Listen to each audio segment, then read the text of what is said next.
What's going on, everybody? Will with Tangible Triumph, life, inspiration, motivation. We're on the common thread of leadership this week, and leadership is a complex yet simple process to take on and definitely understand a little bit better than maybe you had previously thought. Let's talk about problem solving. A lot of people relate problem solving to fear, right? Conflict, fear, we have to solve a problem, but we don't want to step on anybody's toes. This is a false approach to that concept. Fear, conflict, and problem solving should have no connection whatsoever. To problem solve, you must effectively be able to overcome conflict.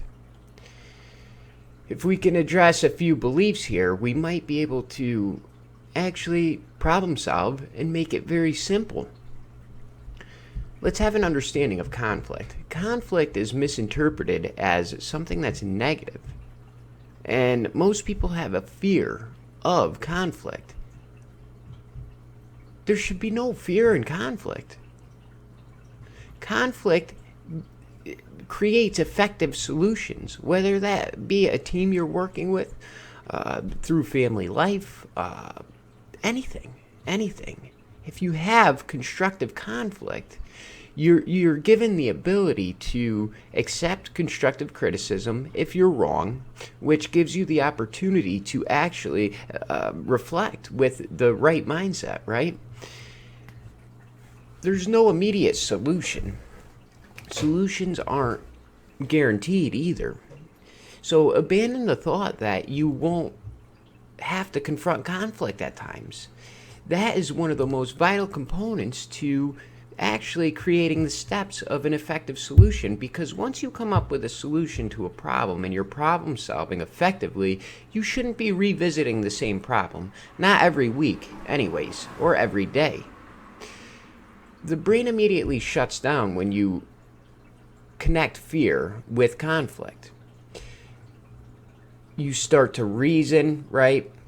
Why it's not a good idea, why it's a good idea, but then you get into that fight or flight mode when the fear gets involved.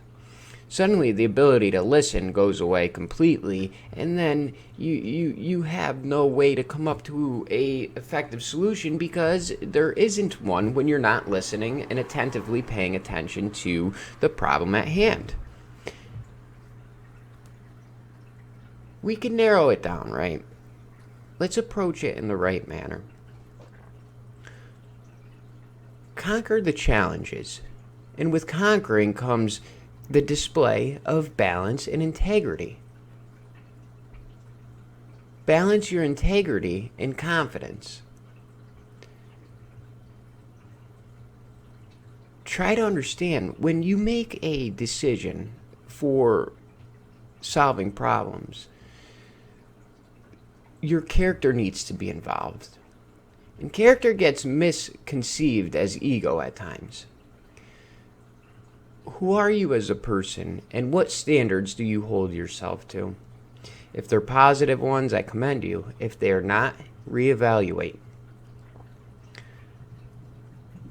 A solution has no ego involved.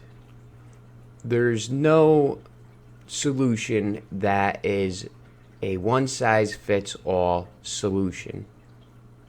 And if you're making decisions based on solely your ego and your person, you're negatively impacting those around you. And that is also why we need conflict.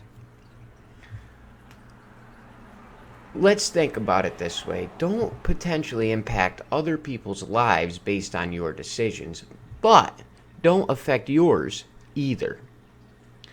Think about how you would want the outcome of the situation to be, and then approach it from a standpoint to where it can work for everybody, because sometimes our thought process can be off, and that's okay. And that's where the conflict comes in and helps you understand and balance your integrity and confidence. You can be confident in your decision, but don't be cocky. Be willing to listen. Watch the solution come together. Because a solution will come together once you work towards a common goal. With that being said, have an awesome day. Make your problems simple. Overcome them with ease, character, integrity, willingness to stabilize the situations for everybody. That's what makes an effective leader.